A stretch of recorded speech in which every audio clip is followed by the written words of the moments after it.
Food plays an important part in everyone's life, whether you are diagnosed with cancer or whether you are caring for someone with cancer.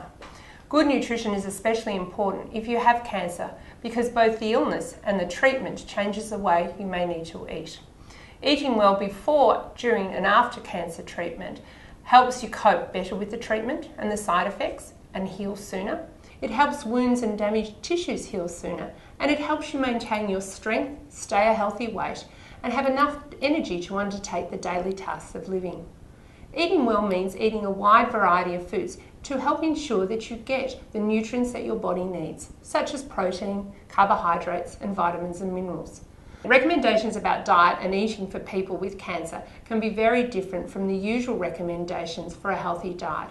For example, people with cancer are more likely to focus on eating foods that are higher in calories and protein, rather than eating lots of fruits and vegetables, breads and cereals. This is to make sure that you get adequate nutrition to provide you with the strength and energy that you need to cope with the treatment of cancer. Eating well is something you can control, but often a diagnosis of cancer leads to you wondering, what should you eat? What should you avoid? So what should you be eating, and how do you deal with the nutrition-related side effects of cancer or its treatment, such as poor appetite? Let's find out. Good afternoon, Linda. My name's Rob. I'm the dietitian. How are you doing today? I'm okay, getting used to the whole idea. Okay, great for you to come in this afternoon for a bit of a chat. Did you write down some questions that you wanted to discuss with us today? I have written down some questions, yes. Excellent, excellent.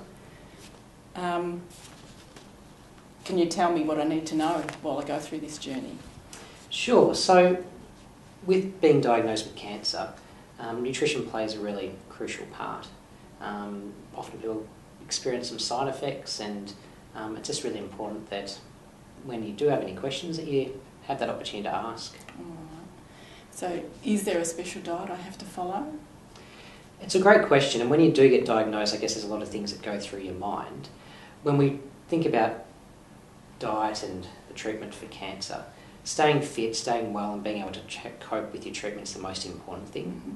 So whilst there's no particular special diet as such, making sure we're including a wide variety of different foods, that we're eating regularly, and we're eating reasonable quantities of food, that they're the most crucial things at this initial stage. Okay, so what if I do lose my appetite and I'm not interested in food? The first thing I think to be aware of is that losing your appetite is really common. Mm-hmm. You're not alone in that, and lots of people have experienced the exact same thing. Mm.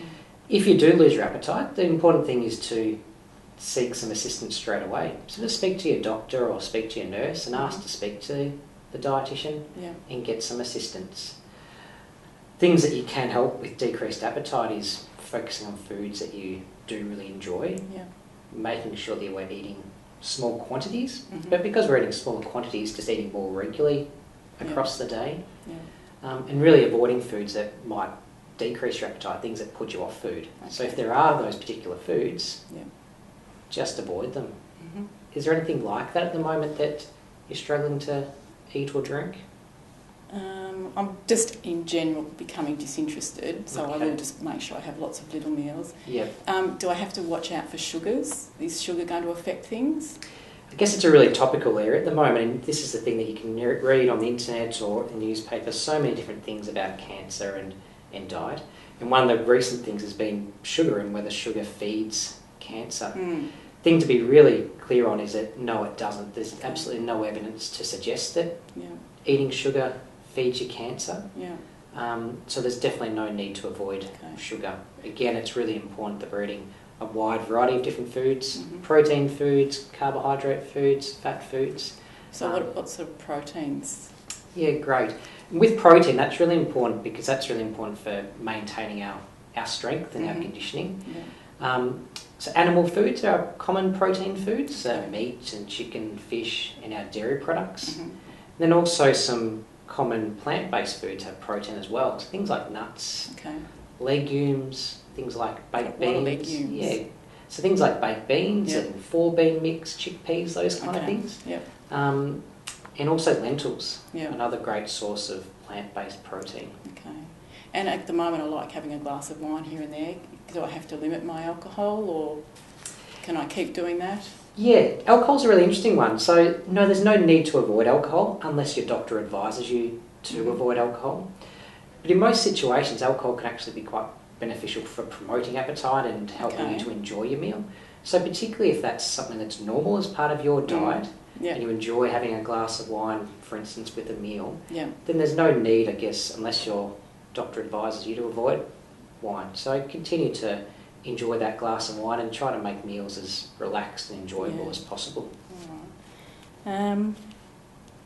It's great that you've written the list down. It's really helpful for I'll make sure I've crossed everything off now. The taste of food is starting to feel a bit different. Is that normal? It is normal. So one of the common side effects of the range of different treatments that people undergo is that we get changes to our taste. So it's really common for people to say, look, food just doesn't taste the same as it used to. It might taste too sweet or too bland. So the first thing that we often recommend is prior to a meal, making sure you freshen up your mouth. So that might be using a mouthwash or brushing your teeth, just to make your mouth as fresh as possible. But then if things are, for instance, tasting too sweet, often using things like lemon juice, putting a squeeze of that on your food, or just choosing really savoury types of foods. If things are tasting too salty, again adding some sweetness to it, so adding, for instance, some sugar to your meal. If things just taste really bland, then just try to flavour it as much as possible. So using extra sauces and different flavouring spices, just try to heighten the reaction to those meals. So there's nothing that's going to react to the treatment that I'm having within all of those spices and flavours and things? Absolutely not. So definitely, just trying a range of different things, because everyone's different. So we might get different taste changes, but what works for one person is going to be different to the other. So try a different range of different spices and different flavourings, different sauces, and just see what works best for you. All right. And is it normal to feel a little bit sick or nauseous with the treatment as well? Yeah, absolutely it is.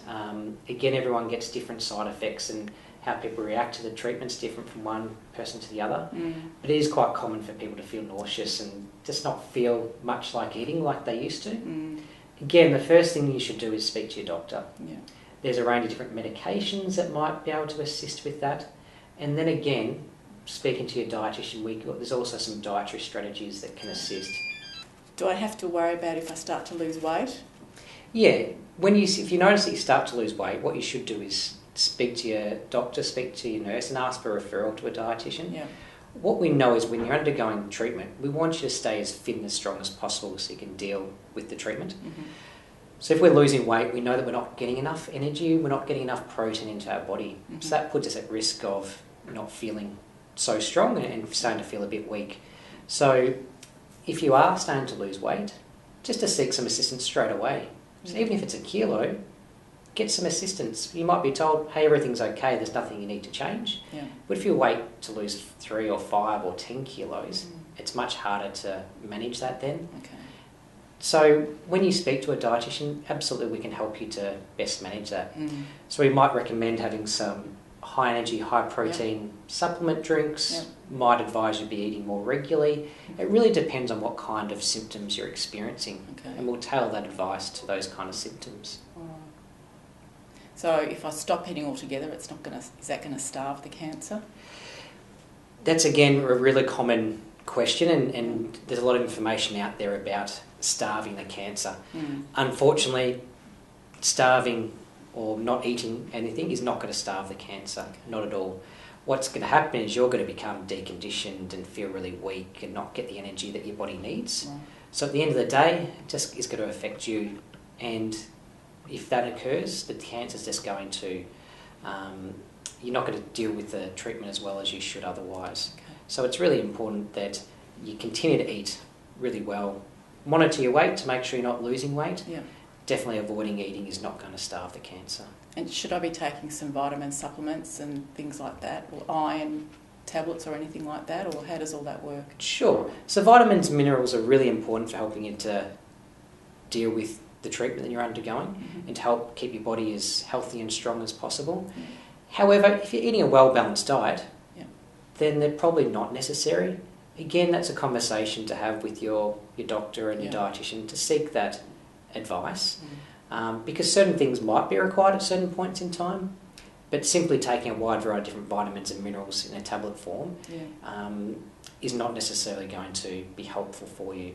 So most important to focus on a well-balanced diet initially, and then speak to your doctor to get approval if you are thinking about taking any kind of tablets, because sometimes they interact with your treatment. Well, that would have been my next question.